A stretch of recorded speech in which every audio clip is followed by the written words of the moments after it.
Au nom du Père, du Fils et du Saint-Esprit. Amen.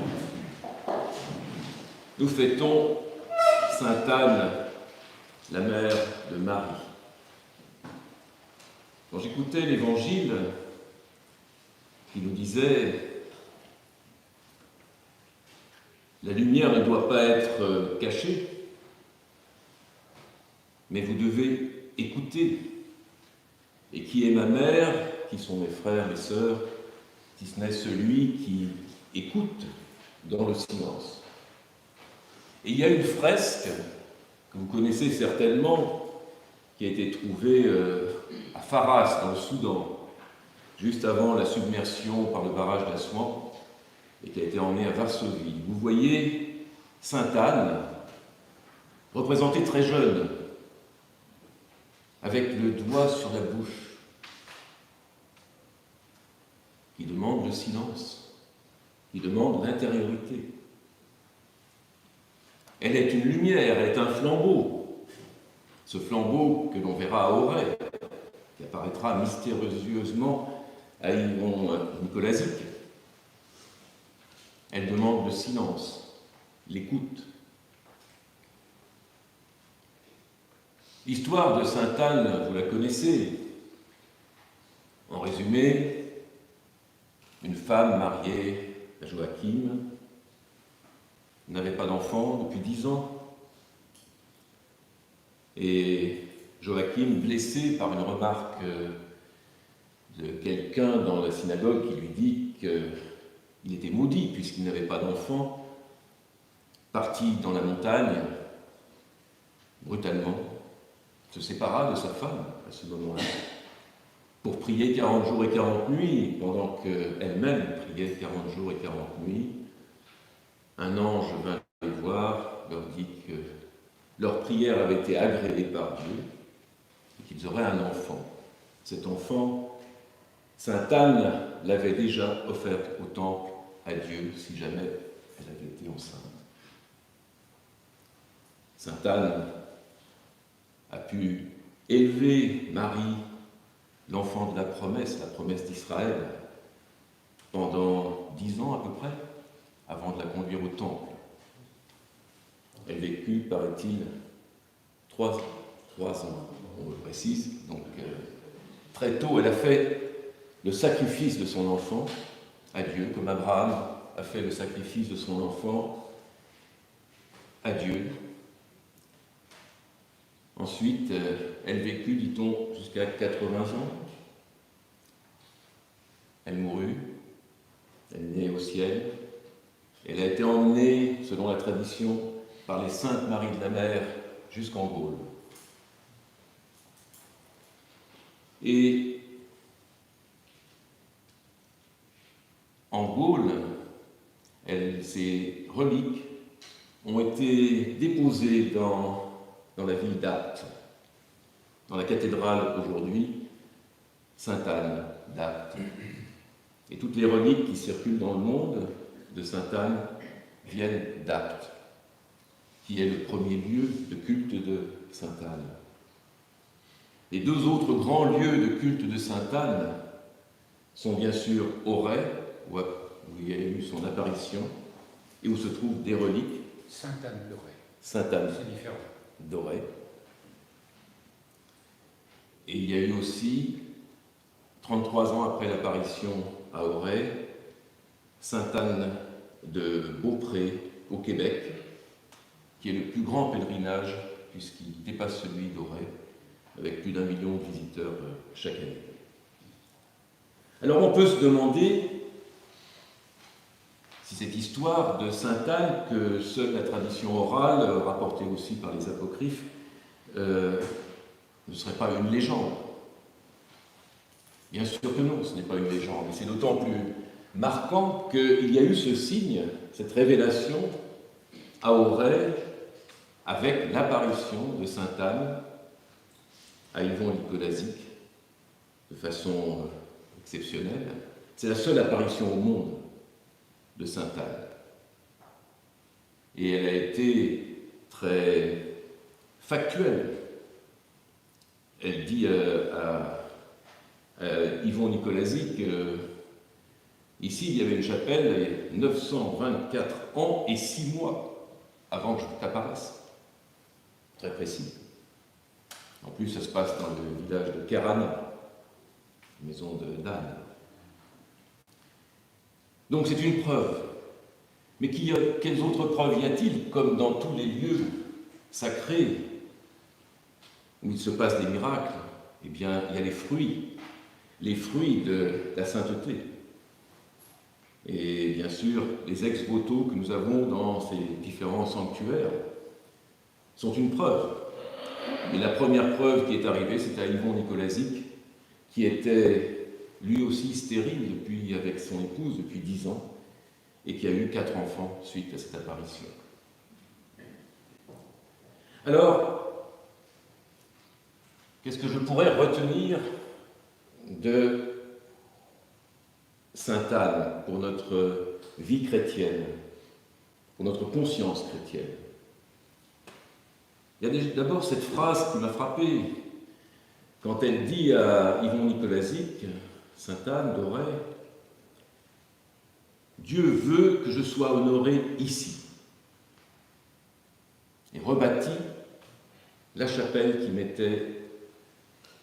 qui était pour moi, qui était pour mon culte. C'est extraordinaire. Dieu veut que nous prions dans un lieu consacré, ça veut dire mis à part, dans un bâtiment qui est construit pour lui, pour le saint, pour la sainte, mais en fait pour Dieu, et qui peut contenir les reliques des saints qui ont été les modèles de la vie chrétienne. Pourquoi? Parce que ces lieux, Dieu donne la grâce sur ces lieux, et il veut que le peuple de Dieu se rassemble en ecclésia, en assemblée. L'Église, c'est le corps du Christ. Et ce corps a des lieux privilégiés.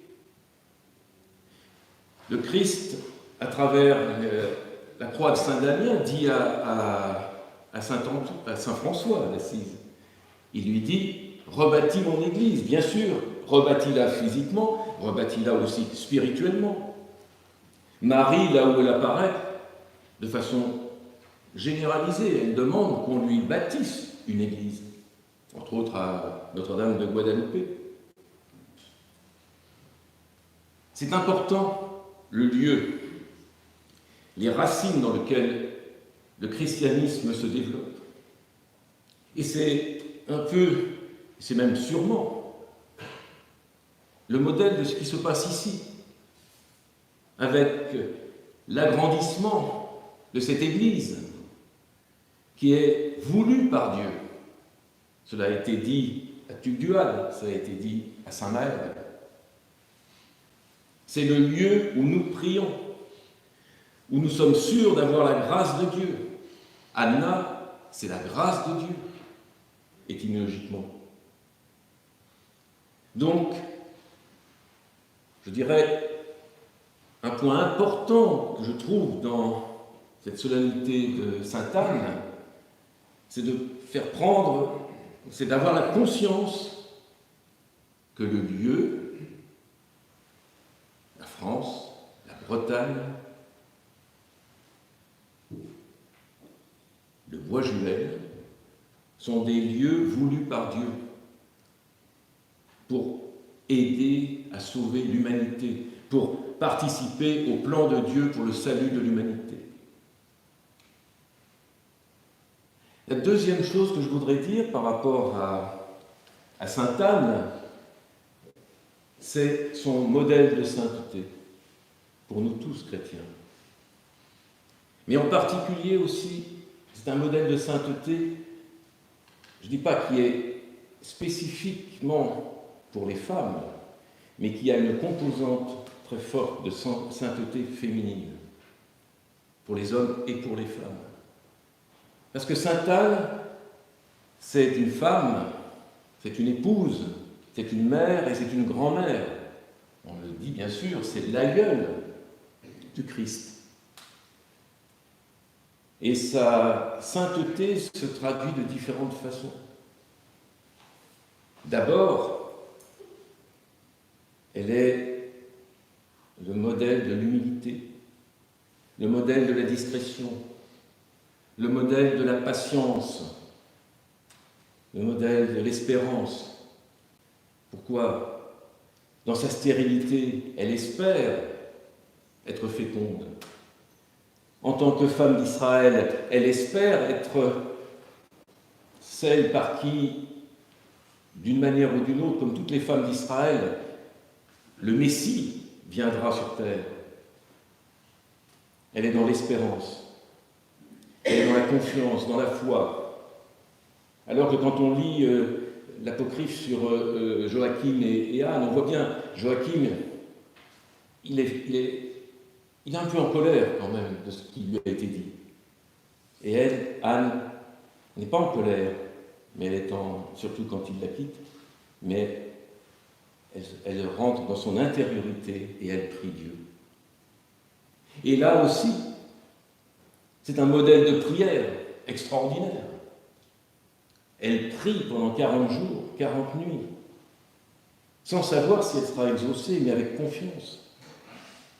Et donc nous pouvons la prendre aussi comme modèle de prière. Et puis Sainte Anne, c'est aussi le modèle de la transmission. Vous savez, il y a beaucoup de représentations de Sainte Anne où on la voit enseigner avec un livre, Marie, et on la voit seule avec un livre. Il est évident que ce livre, c'est l'Ancien Testament. Cet Ancien Testament, puisqu'elle est juste à la jonction de l'Ancien et du Nouveau Testament. Mais elle transmet la foi. Et vraiment, si on regarde l'histoire, on voit bien que la foi, finalement, elle se transmet essentiellement par les femmes, par les mamans, par les grands-mamans. Combien de fois, quand j'ai rencontré des personnes qui s'étaient converties dans des milieux non croyants, et je leur posais la question, je leur disais, il n'y a pas quelqu'un dans votre famille qui priait, qui était croyant, etc. Combien de fois on m'a dit, mais ma grand-mère priait pour moi, ma grand-mère m'emmenait à l'église. C'est, je crois, une qualité féminine essentielle de transmettre la foi à ses enfants, si on a des enfants, mais à ceux que nous aimons, si on n'en a pas. Et de toute façon, d'une manière générale, transmettre la foi, c'est une qualité énorme, essentielle de la femme. Et aujourd'hui, dans cette société où les mélanges sur les rôles de la femme et de l'homme sont présents, où l'homme ne sait plus très bien qui il est, ce qu'il a à faire, mais c'est un danger énorme pour la transmission de la foi. Il est vraiment important de conserver en soi cette notion et cette fonction de transmission de la foi. Et en particulier pour les grands-parents. Aujourd'hui, les grands-parents essayant de soulager leurs filles et leurs fils qui sont pris dans les difficultés de la vie, donc s'occupent des petits-enfants. Eh bien, c'est très important de leur apprendre la foi. Et si parfois il n'est pas possible de le faire, pour tenir compte peut-être d'une opposition parentale, eh bien on prie pour les petits-enfants. C'est très important, et ça ouvre le cœur, et ça ouvre la régénération du christianisme qui ne peut qu'arriver demain. C'est aussi, Sainte Anne, une grande intercessrice. Bien sûr, pour les maladies. À Beaupré, au Canada, c'est pour les marins. Mais je crois qu'il y a deux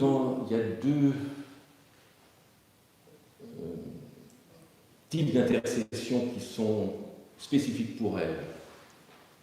C'est la protection et la guérison des couples. Avec cette idée qu'on a pu avoir, certains disent même que c'était comme une sorte d'explosion du couple quand Joachim a quitté Anne. Donc on peut considérer que Anne peut être priée pour protéger les couples, protéger les familles. et les guérir. Et bien sûr, Sainte Anne, c'est pour la guérison de toutes nos stérilités. Stérilité physique, les personnes en demande d'enfants ou autre type de stérilité, et stérilité psychique et spirituelle. C'est-à-dire, Sainte Anne vient au secours de ma foi, ou de la foi que je n'ai pas. C'est très important, je crois, de prier Sainte Anne pour la conversion, notre propre conversion, la conversion de nos cœurs, notre propre stérilité face à l'amour de Dieu, et aussi la stérilité du monde qui nous entoure. Pour terminer, pour rappeler un peu ce que je viens de vous dire, j'ai adapté une petite litanie à Sainte Anne, et à chaque fois que je vais donner une qualité de Sainte Anne, si vous pouvez dire, priez pour nous.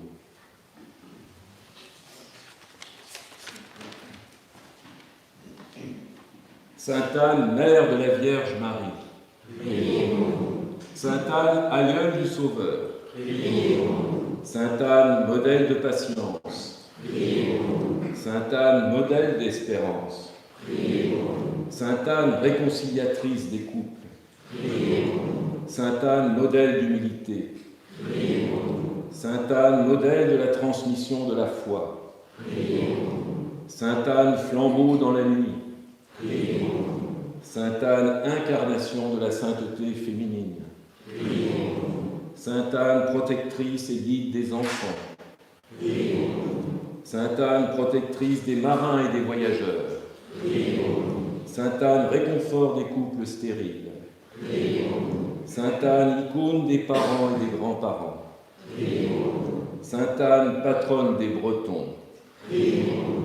Par ton amour pour Marie, apprends-nous à aimer sans mesure. Par ta foi constante, enseigne-nous la confiance. Par ta vie cachée et pure, montre-nous le chemin du silence. Par les prières de la sainte et juste Anne, Seigneur Jésus-Christ notre Dieu, aie pitié de nous et sauve-nous. Amen.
Salut aux dames du très pur amour.